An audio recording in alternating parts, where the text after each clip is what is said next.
Welcome, everyone, to this deep dive we're doing today, and it's going to be about the parable of the sower, like, with a bit of a different spin on it. Oh. Yeah, we're not just going to, like, read the story, and talk about the different soils and things, but we really want to use it to think about, like, the challenges that Catholics are dealing with in the world today, especially like young Catholics. Yeah, I think it's so interesting how like this parable, it was told such a long time ago, but it's like it still speaks to us, today. Right. Like when you read it, it's like you're looking at like a spiritual x-ray or something.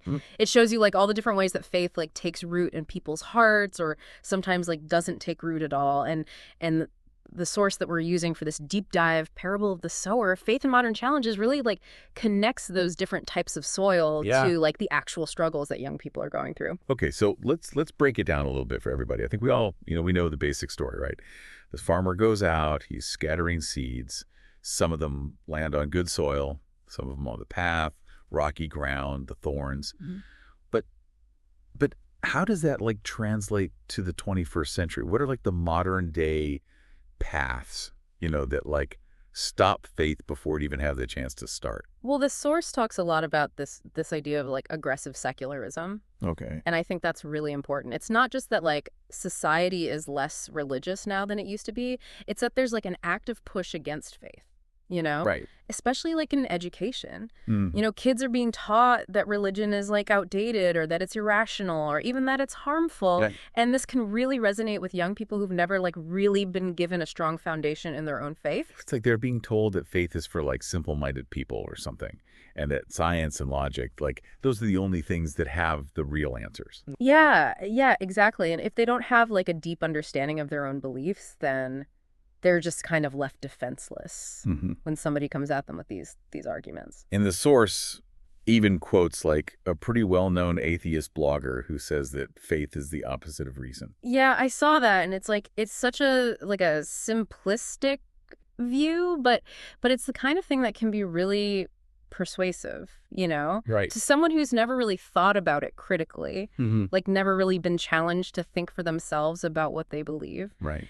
And then you add to that the problem of like weak catechesis, religious education that's just focused on like memorizing things, but not really on forming a deep personal relationship with Christ. It's like trying to grow a plant in like really shallow soil. It might sprout up for a little bit, but it's not going to have the roots to like survive any real challenge. Exactly. And then of course we have to talk about like the big one. Social media. Social media, yeah. The source makes the argument that it's not even just the amount of information that's out there, it's the hostility that some young people face. Oh, yeah. When they try to like talk about their faith online. Yeah, it's one thing to like see different points of view and like have conversations with people, but it's another thing to be like mocked or belittled. Yeah. Or even threatened just because of what you believe. Right. And that can be so discouraging, Right. Especially for someone who's like already feeling a little unsure about their faith. The source actually mentions a study where they found that a lot of young Catholics said they felt like they had to hide their beliefs online. Oh, wow. Because they were afraid of like getting negative reactions from their friends or even like potential employers. It makes sense though, right? Like we're all kind of programmed to want to fit in. And for some people, it's just easier to like go along with the crowd than to stand up for what they believe. Especially when it comes to something as personal as faith, It's almost like social media is like the digital version of those birds in the parable. They just come and snatch away the seeds of faith before they can even have a chance to grow. It's a good way to put it. So we've talked about the path, that hard-packed ground where faith has a hard time taking root. What about the rocky soil? How does that show up in the lives of young Catholics today? Well, I think the source draws a really interesting connection between the rocks in the parable and the experience of suffering. Now, everyone goes through hard times, right? But for some young people, these might be like their first real encounters with pain or loss or disappointment. Right. And if they don't understand like how suffering fits into our faith, right, it can be totally devastating for them. Yeah, I think it's hard because we live in a culture that like prioritizes comfort and happiness above all else. Totally. So when suffering does come, it can feel like a total betrayal, like God has let them down or something. Exactly. The source actually uses this term cotton wool Catholicism What's that? to describe this phenomenon where like faith is nurtured in this like really sheltered environment, like Right. protected from the hard parts of life. And I get it, like it comes from a good place, Right. but it can end up leaving young people totally unprepared when Yeah. they actually have to face those storms in their own lives. So they might think like, well, if God is good, then why is this happening to me? Yeah, they might not understand this concept of redemptive suffering. Okay. The idea that like our pain can be united with Christ's pain Mm-hmm. and that it can actually have meaning because of that. That's a powerful thought. I like that. Yeah, it's not about pretending that the pain isn't there. Right. It's about finding meaning in it and Okay. finding a purpose in it. But how do you teach that to young people Right. who are being told like constantly that suffering is like the worst thing ever and it should be avoided at all costs? I think it starts with being honest with them, like acknowledging that life is hard and Right. that being a Christian doesn't mean that you get to skip the hard parts. Right. But it does mean that you have a source of strength to help you through those hard parts. Yeah. And you have hope, because you know that you're not alone and that God is with you. Even in those dark times. Even in those dark times, yeah. And that even those dark times you can find like strength and resilience Mm-hmm. and maybe even like a deeper faith than you had before. Absolutely. But it's not just personal suffering that can challenge faith. The source also talks about like the environment of secular universities, Right. which can be really hostile, Yeah. faith. It's like that moment in the parable where the sun comes out and just scorches those little seedlings that don't have those deep roots. Yeah, exactly. A lot of young people, they go off to college and their faith is more like a tradition, Right. like something they've always done, Mm-hmm. but they don't really know why they believe it. And then they meet a professor or they get into a conversation with another student who like challenges their beliefs. Right. And they don't have the tools to respond. It's like their faith was built on this foundation of rock with no roots to like hold it down Mm-hmm. when the storms come. Exactly. I think it's not even just about being able to like argue points of doctrine or, Right. win debates. It's about understanding like the beauty of Catholic teaching, the Mhm. depth of it, how it speaks to like the deepest longings of the human heart. I think that's a really important point. It's not about winning arguments. It's about witnessing to the truth Right. in a way that's both compelling and compassionate. And showing that faith isn't like this blind leap, that it's a reasonable and fulfilling way to live. I totally agree. And, the source brings up this really interesting distinction between like cultural Christianity Okay. and true discipleship. So it's not enough to just like go through the motions, just be Catholic in name only. Yeah. Right. If faith is just something you do out of habit or Mhm. because it's what your family's always done, it's probably not going to survive the challenges of adulthood. Right. Especially in a world that's like getting less and less friendly to religion, Exactly. So Yeah. how do we move beyond just that kind of surface level cultural Christianity Yeah. and help young people develop like a real relationship with Christ? Mm-hmm. Like, what does that look like in real life? That's a great question. And it's something that I think we should talk about more when we come back. Okay. Because we need to talk about those thorny soil challenges, and then we need to look at what it takes to actually cultivate that good soil where faith can grow. Yeah. I'm looking forward to that. This is already giving me a lot to think about. Me too. So before we, we were talking about all those rocky challenges, the things that can really shake a young person's faith, or like, suffering and those tough intellectual environments. But, the parable of the sower, it doesn't just stop there. It's got that thorny soil too, and that's like a whole other level. Yeah, that one feels like it's super relevant, Yeah. today. I mean, we're living in this culture where it's just like constant stimulation and instant gratification and this crazy pressure to succeed all the time. Like, how is anyone supposed to develop a deep spiritual life amidst all that? It's a huge challenge, for Mhm. sure. And the source material, it really breaks it down. It talks about this intense pressure to achieve material success, like get good grades, get that high-paying job, climb the corporate ladder. It's Yeah. like the American dream, but like times 10, Yeah. And it can be so all-consuming. So instead of like focusing on their spiritual growth or serving others, it becomes all about like acquiring more stuff, achieving more, proving yourself to the world. Exactly. And that doesn't leave much room for things like prayer or reflection or, serving other people. Right. The source actually quotes this young Catholic woman who said, "I know I should be more involved in my faith, but I'm just so busy trying to get ahead, I feel like I can't afford to slow down." Wow. That's heartbreaking, but I can also totally see where she's coming from. Yeah. We're all bombarded with these messages telling us we need to be more, do more, have more. It's exhausting. Mm. And it's easy to see how it can just crowd out the things that really matter. And then on top of all that pressure, you have the constant distraction of entertainment. I mean, we've got streaming services, social media, video games, all fighting for our attention 24/7.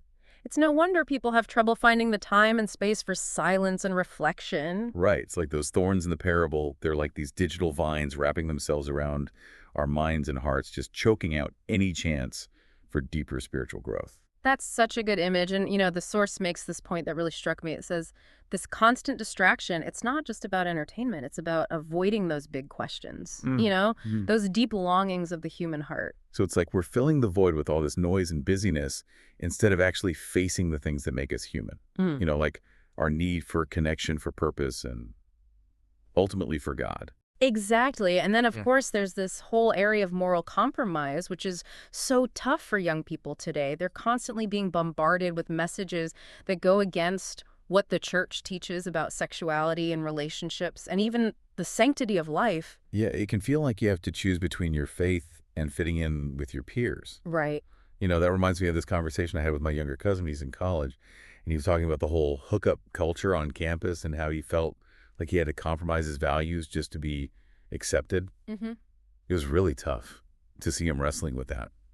That's so common, though, and it really highlights how important it is for young people to have strong Catholic communities Yeah, where they feel supported and understood, places where they can actually talk about these tough issues and find the strength to live out their faith authentically, even when it goes against the grain. absolutely. Because let's face it, trying to live a Christian life in today's world, it can feel like you're swimming upstream. You Mhm. need that support system, that community of faith to help you keep going. I couldn't agree more. Okay, so we've talked about the path, the rocky soil and the thorny soil. It's a lot, right? It can be kind of discouraging, but the parable of the sower doesn't end there. It gives us hope, too, because it points to the good soil, the place where faith can actually flourish and bear fruit. Yeah, that's what I want to focus on now because honestly, hearing about all these challenges can be a Yeah. little overwhelming. What can we actually do to help young people cultivate that good soil in their own lives? What does that even look like? Well, the source material goes into a lot of detail about this, and it's Yeah. actually really encouraging. The first thing it talks about is the importance of solid catechesis, but not just the kind where you're memorizing a bunch of facts. Right. It's about going deeper, helping young people understand why they believe what they believe. It's not enough to just know the rules or the doctrines. They need to understand like the Right. beauty of it all, the logic, the way it all fits together, and they need to be able to explain it to other people too. Exactly, and that's where apologetics comes in. The source really stresses the importance of giving young people the tools to respond to those intellectual challenges to their faith, to engage in thoughtful dialogue, not just shut down the conversation. I think that word apologetics can be kind of intimidating sometimes. Like it's all about arguing and winning debates, but really it's about helping young people find answers to their questions, showing them that faith and reason aren't enemies. They actually work together. I love that way of putting it. It's about giving them the tools to think critically, to wrestle with those big questions, and to come out on the other side with a stronger, more mature faith. So we have solid catechesis, which includes apologetics. Mm. What else helps to cultivate that good soil? The source talks a lot about the importance of a vibrant sacramental life, not just going through the motions, but really encountering Christ in the sacraments, especially the Eucharist. I think a lot of young people have trouble connecting with the sacraments. They can seem like these old rituals that don't really have anything to do with their lives. Yeah. How do we help them see the power and beauty of encountering Christ in this way? That's a great question.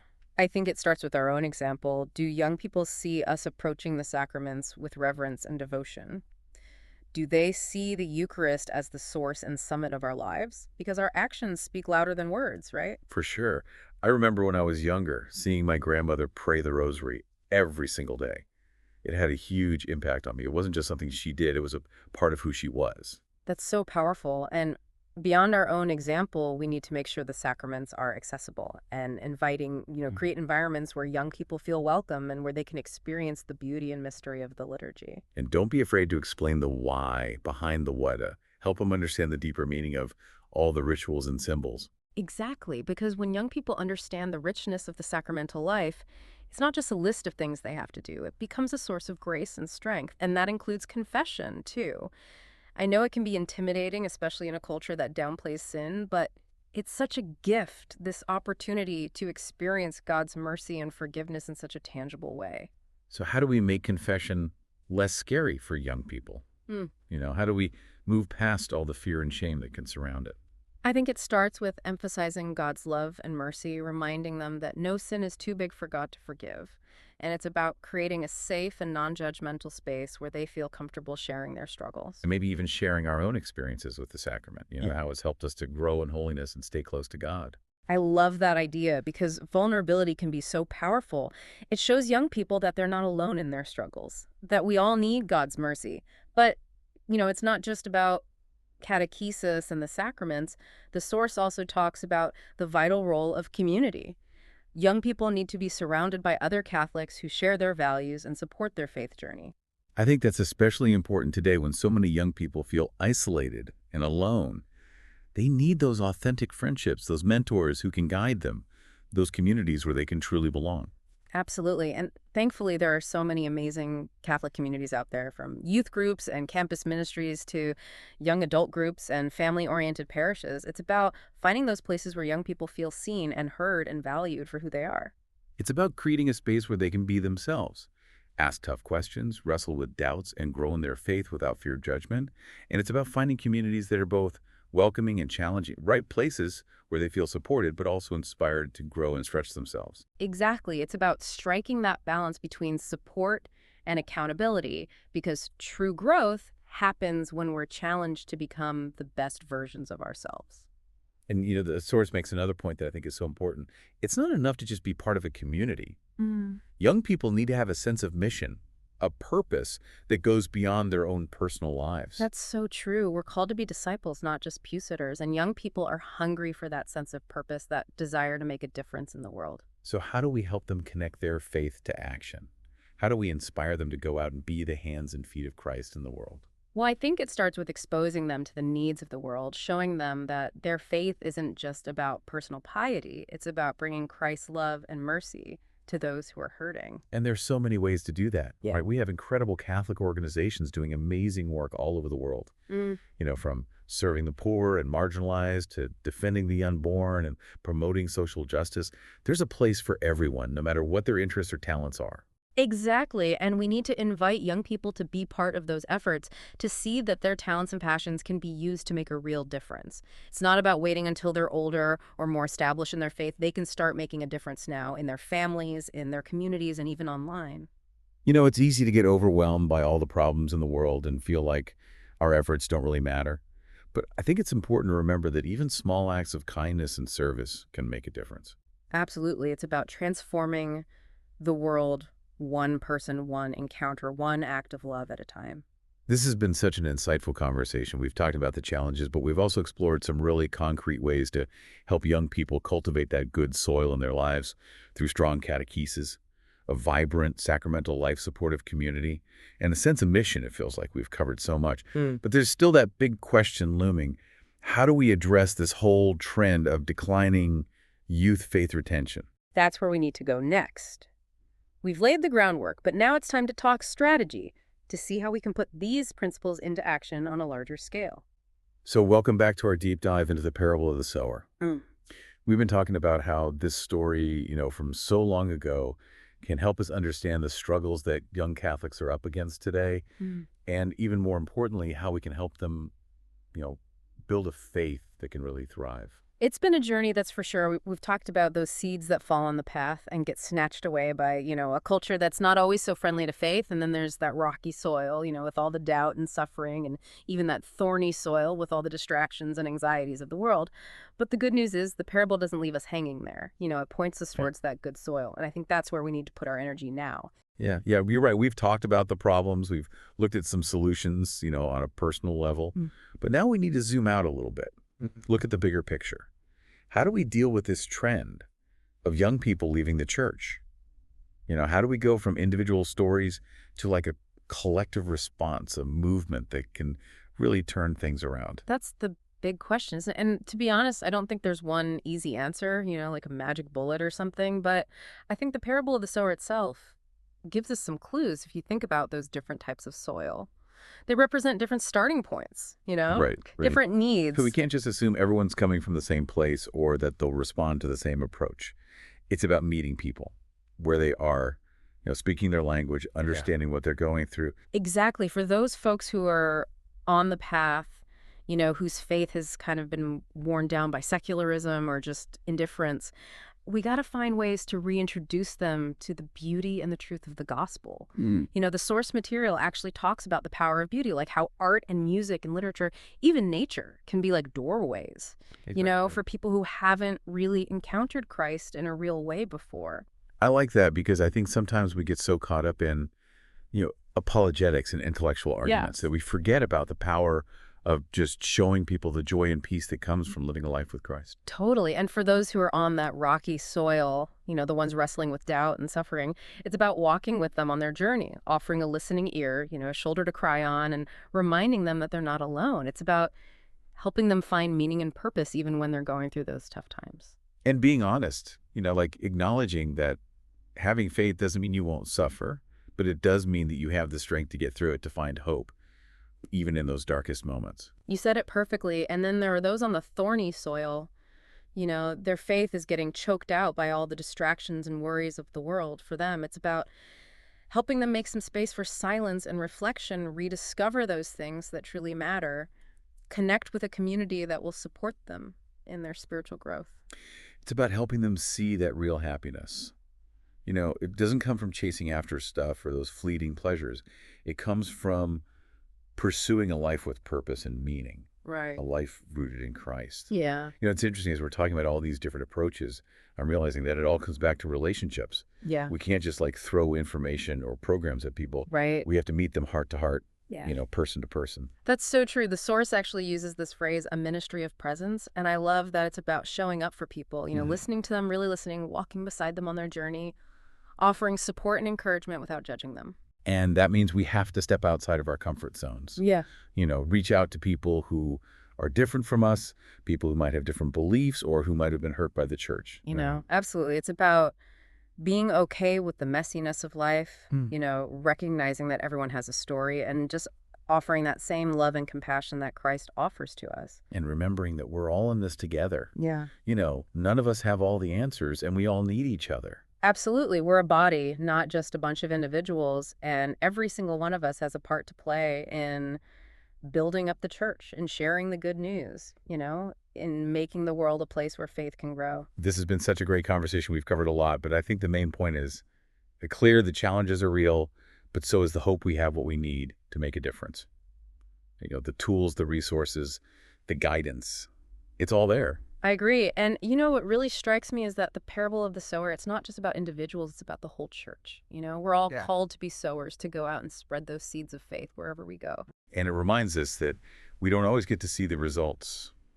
Some of those seeds might take root and grow into these amazing trees, while others might just fade away.